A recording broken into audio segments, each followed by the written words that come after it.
This is always a tough weekend. I don't even make the joke about this weekend anymore because I just assume everybody knows that Trinity Sunday is the preacher's nightmare. It's one of the toughest weekends to preach about because the language we have about the Trinity is so technical and precise, it's very easy to mess it up.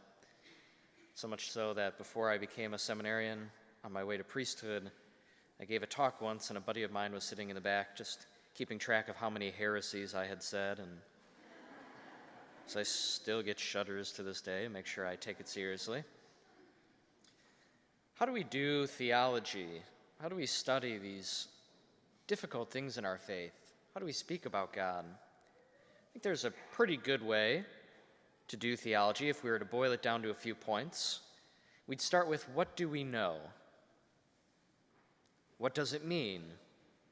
And then, what can we say?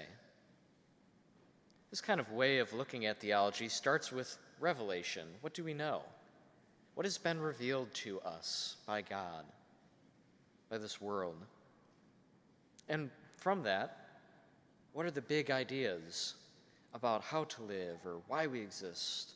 What are those main principles of our faith? And then from that, what are the moral implications? How are we supposed to live? And how can we help other people do that? This is difficult for some people because, especially in our culture wants to do theology a very different way. Our culture wants to start with, what is our experience?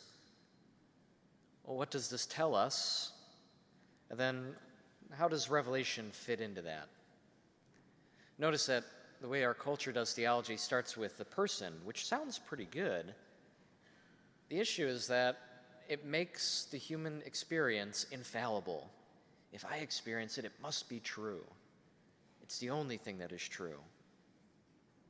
And the thing is, when we start with our own experience, we miss out on some really essential truths of our faith.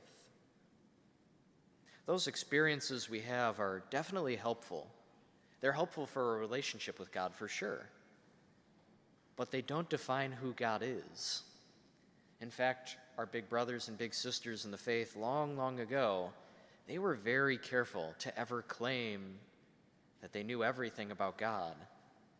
In fact, pretty much across the board, all of them said in some way or another, God is beyond what I can explain.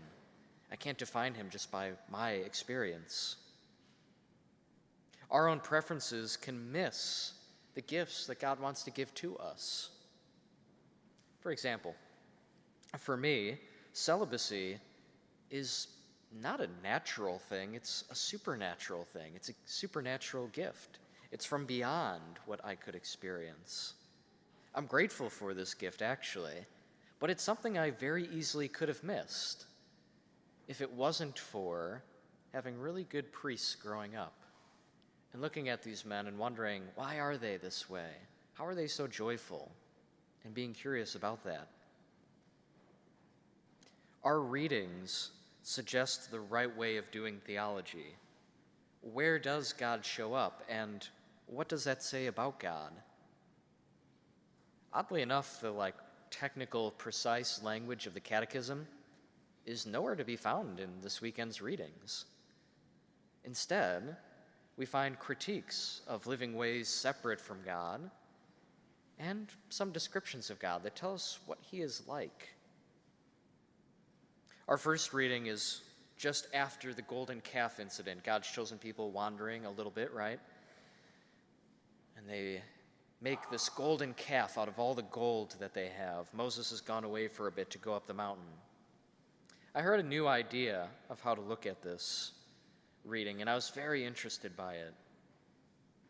Someone proposed, well, what if this gold, right, as they're melting it down, as they're boiling it down, what if some had spilled from this container and, right, fell upon the ground and looked like a calf? Certainly back then, finding signs and stuff wouldn't have been anything new. We also do the same thing a lot often today, looking for signs and stuff. But back then, especially, right, Aaron, just a little bit later in the story, mentions, well, we had all this gold and this calf showed up out of it, right? It just sounds so silly. That's not how that works, Aaron. You obviously made this thing. But what if in this case, right, What if it had spilled and looked like a calf on the ground? The spill had the shape of it. And since back then, too, right, the land they were coming from in many other cultures saw the cow as a sacred thing, they went, there's God. It's not this mysterious being we've been following around, this God we really don't know very well yet. Here's the real God, right? And they all turn back to that. Either way, whether it happened that way or them making it deliberately, it's still actively a rejection of God and a grasping for other things to help them, to save them. And we do the same thing today. We look for other stuff, sometimes even our own experience and our own preferences, to make us feel safe. But there is only one God. There's one God in three divine persons. And this God, as we heard in that same reading, this God we worship is a merciful and gracious God, slow to anger and rich in kindness and fidelity. If this God is so faithful to us, then we should certainly be faithful to him.